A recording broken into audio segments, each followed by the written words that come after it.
ಕಡೆ ಎಲ್ಲ ಕಬ್ಬು ಹಾಕಿದ್ದಾರೆ. ಪಕ್ಕದ ಇದೆ ಇವ್ರದೇ ತೋಟ ಅದುವೇ.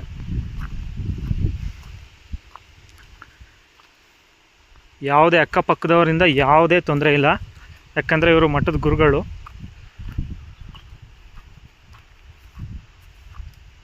ಪಾಂಡವಪುರದಿಂದ ಜಸ್ಟ್ 5 ಕಿಲೋಮೀಟರ್ ಆಗುತ್ತೆ ಅಷ್ಟೇ.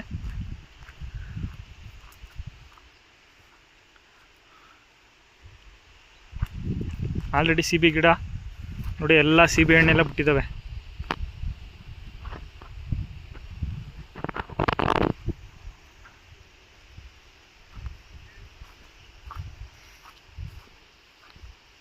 ತುಂಬ ಸೈಲೆಂಟಾಗಿದೆ, ತುಂಬ ಚೆನ್ನಾಗಿದೆ ತೋಟ, ತುಂಬ ಚೆನ್ನಾಗಿ ನೋಡ್ಕೊಂಡಿದ್ದಾರೆ.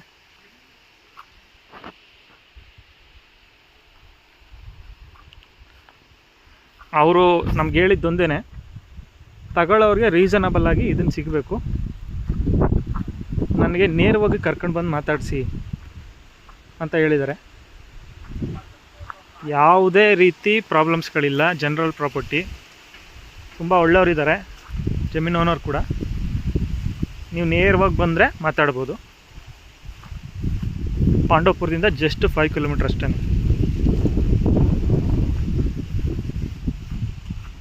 ನೋಡ್ಬೋದು, ತುಂಬ ಚೆನ್ನಾಗಿದೆ, ತುಂಬ ಸೈಲೆಂಟಾಗಿದೆ.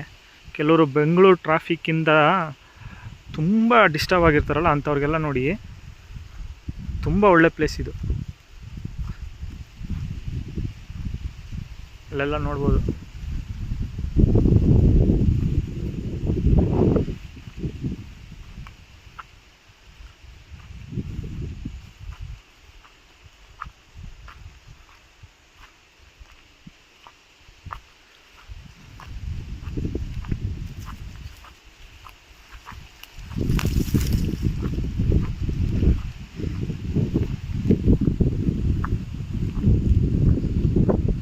ಎಲ್ಲಿ ತನಕ ಹೇಳಿ?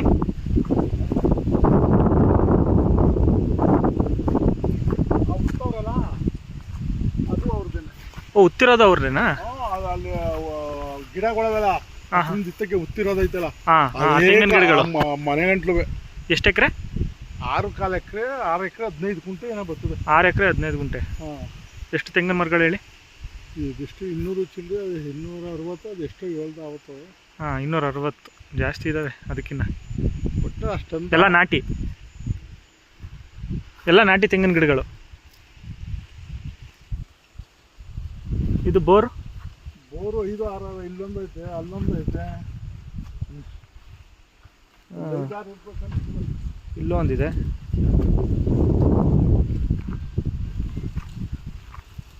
ಅಲ್ಲೊಂದು ಐತೆ, ಅಲ್ಲೊಂದು ಐತೆ, ಅಲ್ಲಿ ಮೇಲೆ ಇದು ಹಿಂಗೆ ಕವರ್ ಮಾಡಿಬಿಟ್ಟು ಹಂಗೆ ಮಾಡ್ಬಿಡ್ರಿ. ತುಂಬ ಫಲವತ್ತಾದ ಜಮೀನು.